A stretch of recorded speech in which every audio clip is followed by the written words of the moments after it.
մեր տաղավարում են մարզական մեկնաբան Արմեն Գարամյանը եւ առաջնալիքի սպորտի պաշտոնի պետ Էդուարդ Քալանթարյանը, բարի լույս գործընկերներ։ Բարի լույս։ Միշտ ուրախ ենք ձեզ մեր տաղավարում տեսնելու։ Մենք միշտ ուրախ ենք հյուրընկալվել։ Հատկապես նման պատմական օրերին ու կուզենայինք, որ մեր հեռուստադիտողները եւս պատկերացում կազմեին այն մասին, թե ինչու է այս առաջնությունը մեր հավաքականի համար այսքան պատմական։ Մեր սպորտի համար կարելի է առհասարակ ասել, որովհետև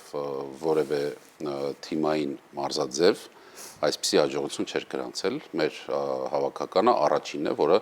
խոշոր մրցաշարի եզրափակիչ փուլ է դուրս եկել եւ խաղում է Եվրոպայի առաջնությունում։ Այսօր դա պաշտոնապես կհաստատվի, որովհետև առաջին խաղն է մեր հավաքականի։ Ինչ խաղ է սպասվում այսօր։ Մենք Ուկրաինայի հետ ենք խաղալու։ Ուկրաինան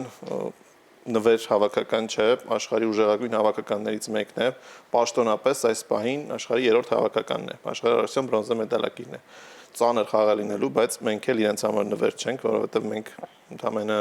մի քանի ամիս առաջ խաղացինք աշխարհի մեկ ուրիշ ուժեղ հավաքականի հետ, Ղազախստանի հետ, ու այստեղ խաղացինք շատ վստահ, դրսում ոչ ոքի խաղացինք, այնպես որ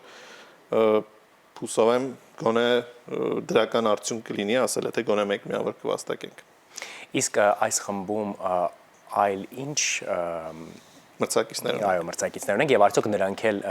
նվերներ են, թե էլի բարդ խաղեր են սպասվում։ Եվրոպայի առաջին նվերներ չկան իհարկե, եզրափակիչ փուլում Չեխիայի եւ Լիտվայի հավաքականներն են, մյուս մրցակիցները, չեխերը եւս բավականին ուժեղ են, Լիտվան էլ խաղում է սեփական հարկի տակ, մրցաշարը Լատվիայում եւ Լիտվայում է անցկացվում, նաեւ Սլովենիայում Սլովենիան վերջին պահին ավելացավ, որովհետև Լատվիան ու Լիտվան հրաժարվեցին Բելարուսին հյուրընկալել, Սլովենիան ավելացավ, որ նրանց կարողանա ընդունել։ Եվ լիտվացիները խաղում են սեփական հարկի տակ, դա լրացուցիչ դժվարություն է մեզ համար, այնպես որ հեշտ խաղեր խմբում չեն լինելու, բայց ինչպես Արմենը նշեց, Ղազախստանի հետ հանդիպումների փորձը շատ մեծ է եւ ցույց տվեց, որ մենք կարող ենք ուժեղագույնների հետ մրցել եւ հուսանք այստեղ էլ կստացվի։ Հեռուստադիտողների համար նշենք, որ հունվարի 25-ին ենք մրցելու Չեխիայի հետ, իսկ հունվարի 28-ին խմբային փուլը ավարտելու ենք Լիտվայի դեմ հանդիպումով, այնպես որ հունվարը բարդ ամիս է լինելու մեր հավաքականի համար։ Բարդ, բայց հաճելի։ Դե հուսով ենք հաճելի կլինի, որովհետեւ խմբից դուրս դեպքում արդեն հաճելի է, որ մենք խաղում ենք։ Նշածով որ բարձրացել է, անխորժակ ուտելիս է, չէ, բացվում։ Հիմա հասել ենք եզրափակիչ փուլ, հիմա ուզում ենք խմբից դուրս գալ։ Եթե խմբից դուրս գանք, փետրվարին էլ խաղ անցկացնելու հնարավորություն կունենանք, դրա համար Լիտվային պետք է հաղթել, Չեխիային պետք է հաղթել, Ուկրաինայի հետ լավ ֆուտզալ խաղալ։ Այդպես ենք տրամադրվել։ Առնվազն լավ ֆուտբոլ խաղ։ Ֆուտզալ։ Դե կարող եք ֆուտբոլ էլ ասել այս պարագայում, որովհետև սխալ չէ, որովհետև նրանք ֆուտբոլիստներ են ի վերջո,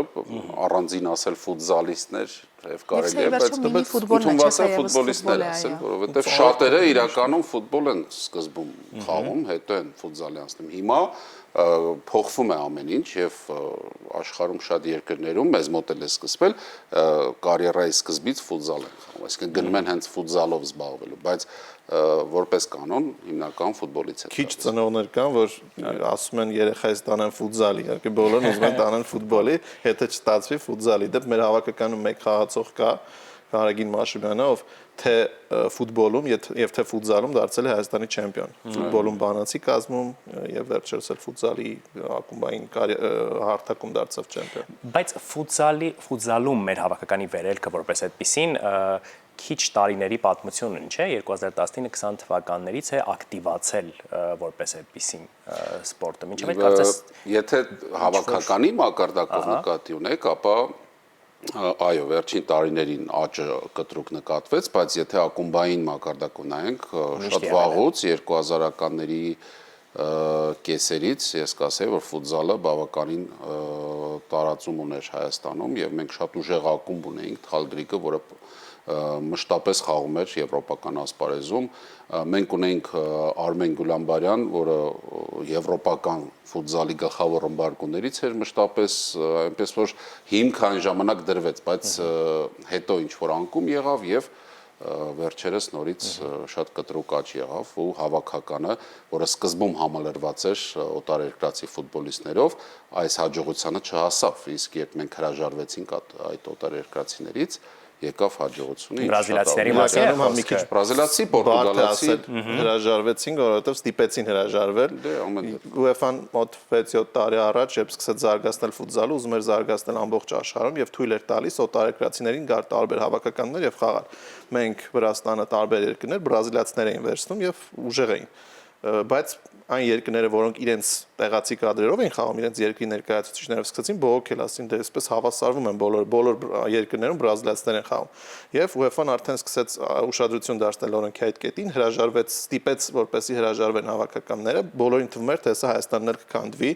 որովհետև մեր կազմում իրոք աշխարհի ուժեղագույն ֆուտբոլիստներ էին խաղում, բայց ոչ, այն հայերը, որոնք այդ ժամանակ իրենց կողքին էին խաղում, բավականին ուժեղացան ու հիմա իրենք հասան այս պատմական արդյունքին։ Օրինակ մեր հարևան երկրները նույնպես բրազիլացիներով են խաղում, իրենք քանդվեցին, իսկ Հայաստանը ոչ հասավ այս։ Նաև իհարկե մեր սփյուռքի ներուժը օգտագործեցինք, հիմնականում Ռուսաստանից շատ ուժեղ հայ խաղացողներ եկան եւ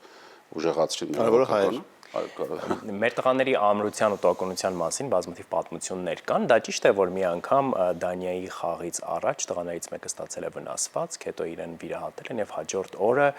իսկ միանգամից դուրս է եկել, կարծես փոքրիկ վիրահատությունից հետո հաջորդ իսկ օրը դուրս է եկել խաղի Դանիայում։ Ֆուտզալի տղաներից Մելքոնյան Արտուրի մասին է այս պատմությունը։ Վիրահատությունը մի քիչ չափազանցված է, ես այդ Վազգեն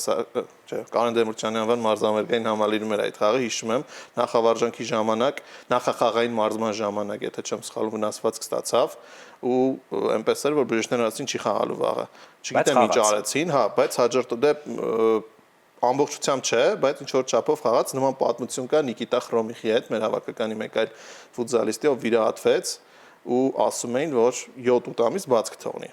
Ակումբային էլ չէր խաղում, բայց հավաքականի մարզիչները, բժիշկները, ղեկավարությունը հավատաց այդ ֆուտզալիստին, ասաց ես կարող եմ խաղալ, թողեք ես խաղամ։ Ու ինքը 2-3 ամիս անց խաղաց ու այս հաղթանակում, այս նվաճման մեջ ինքը շատ մեծ ներդրում ունեցավ։ Ամենակարևոր խաղերից մեկում 3 գոլ խփեց, մենք հաղթեցինք այդ խաղում 4-2 հաշվով ու ձեր դիտարկմամբ այս տոկունությունն է նաև որ այս արդյունքին է մեզ հասցրել։ Դե նաև, այո, որովհետև մարզիկը առհասարակ շատ մեծ ռիսկի, անձնական ռիսկի է դիմում, երբ վնասվածքով խաղում է, ինքը կարող է ավարտել կարիերան այդ խաղի պատճառով, բայց գնում է այդ ռիսկին, գնում է, որովհետև եթե հավաքականը համախմբված է, միասնական է եւ ունի նպատակ, նա ցանկանում է անմասն չմնալ այդ ամենից եւ նման քայլերի գնում է։ Շատ լավ է, որ այսպիսի օրինակներ կան եւ Հայաստանում այն կարծրատիպը, որ թիմային մարզաձևեր չունենք, կոտրվում է։ Ես պարզապես հիանում եմ, որովհետև հիմա տիպիկ տղամարդկային թեմային հատուկ խոսակցություն եւ զրույց է ընթանում, ինչը ես չեմ ուզում խանգարել ոչ մի։ Ես ֆուտզալից շատ քիչ գաղափար ունեմ։ Դա այսօր ժամը 7-ին կարող ես նայել, ես վստահ եմ կնայես։ Ես արդեն իհարկե կնայեմ, բայց համոզված եմ մենք ունենք նաև կին հեռուստադիտողներ, ովքեր ինձ պես շատ քիչ գաղափար ունեն ֆուտզալից, բայց գիտեն առնվազն, որ դա տեխնիկապես բարդ խաղ է։ Ինչու՞մ է կանում ֆուտզալի բարդությունը, եթե այն տեխնիկական բարդություններ ունի։ Առաջին հիմնական այսպես բարդությունը հսկայական շատ բարձր տեմպն է, դինամիկան շատ արագ է ամեն ինչ տեղի ունենում, դա է պատճառը, որ խաղացողները շատ արագ փոխարինում են միմյանց։ Այսինքն կարող ես մտնել խաղահարապարակ 1 րոպե, 1.5, 2 րոպե խաղալ ու փոխարինվել։ Անընդհատ իրար փոխում են, որովհետև այնքան բարձր տեմպով են խաղում։ Այստեղ հարձակվողների պաշտպանների չեն տարանջատում, որովհետև եւ խաղում ես հարձակման գծում, եւ պաշտպանվում ես, բոլորը ամբողջ խաղահարապարակով վազում են շատ բարձր տեմպով։ Դրա համար սա շատ բարդ մարզաձև է։ Ընդհանուր առմամբ, այսինքն թիմում 5 հոգի են եւ բարբերաբար եւ 4 խաղացող։ Իսկ պահեստայինները այդ դեպքում, որ անընդհատ կոնկրետ այս առաջնության եվրոպայական կանոնակարգով ամեն խաղին թիմը 14 խաղացողի կարող է հայտավորել եւ այդ 14-ը միմյանց փոխելով, ու հիմնականում դարպասապային չեն փոխում, թեև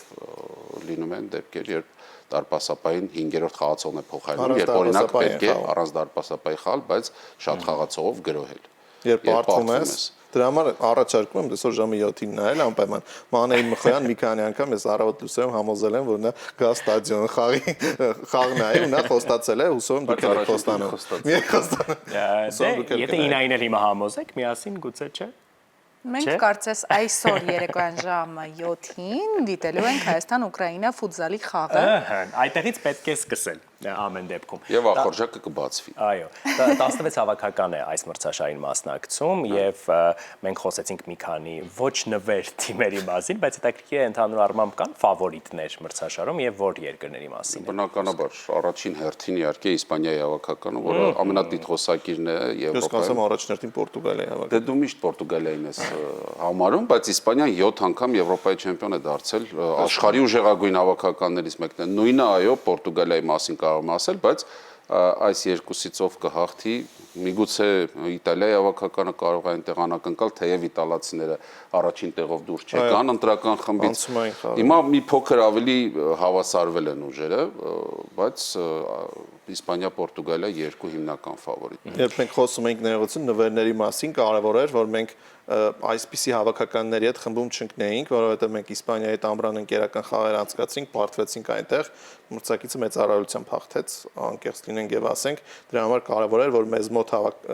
ուժով կարգով մոտ հավաքականների հետ խաղայինք, որ խմբից դուրս գալու շանսերը մեծ լինեին։ Բայց տեսեք, 3 նորեկ կա Եվրոպայի այս առաջնությունում՝ Լատվիան, Լիտվան եւ Հայաստանը։ Լատվիան եւ Լիտվան առաջին անգամ են խաղում, բայց նրա շնորհիվ որ ընդունում են առաջնությունը եւ ազատված էին ընտրական մրցաշարից, իսկ միակ հավաքականը, որը նորեկ է եւ անցել է ընտրական մրցաշար, Հայաստանի հավաքականը։ Եվ Լատվիան իդեպ նորեկ այդ հավաքականը, որին գաճաճ հավաքական են համարում ֆուտզալում, 3-4-0 հաշվով հաղթեց Վրաստանին։ Հաղթեց Վրաստանին 4-0 հաշվով, այո։ Այո։ Ինչու՞։ Ինձ դուր է գալիս, երբ Վրաստանը պարտվում։ Դու ծնվել ես Վրաստանում ու դուր է գալիս։ Դա կապ չի։ Ես չեմ հասկանում որպես։ Ես ծնվել եմ Ուկրաինայում իդեպ, բայց ուզում եմ Ուկրաինան պարտվի իդեպ այս։ Բոլորս այս դեպքում վստահաբար, այնպես որ հաջողություն ենք մաղթում մեր տղաներին եւ մեծ հույս ունենք, որ այս նշաձողը, որը սահմանվել է, կպահպանվի եւ ինչու՞ չէ, նոր նշաձողներ կսահմանվեն։ Եվ այս հաջողությունը ամրապնդելու համար կոչ ենք անում նաեւ կանանց այսօր միանալ երեկոյան 7-ին ի վերջո Հայաստան-Ուկրաինա ֆուտզալը դիտելու։ Ինչա ծնծաղիկի դուրս գալ, դեռ ժամանակ կա, դիտենք ֆուտբոլ։ Հուսով դուք ցույց կտաք ինչ-որ կերպ, որ նայում եք այդ խաղը։ Շնորհակալ ենք շատ, որ օրը մեզ հետ սկսեցիք, ձեզ հաջողություն։ Այսօր երեկոյան եթերին, իսկ ձեզ եւս մեկ անգամ հիշեցնում ենք հիմա, թե ժամը քանիսին է պետք դիտել այսօրվա խաղը։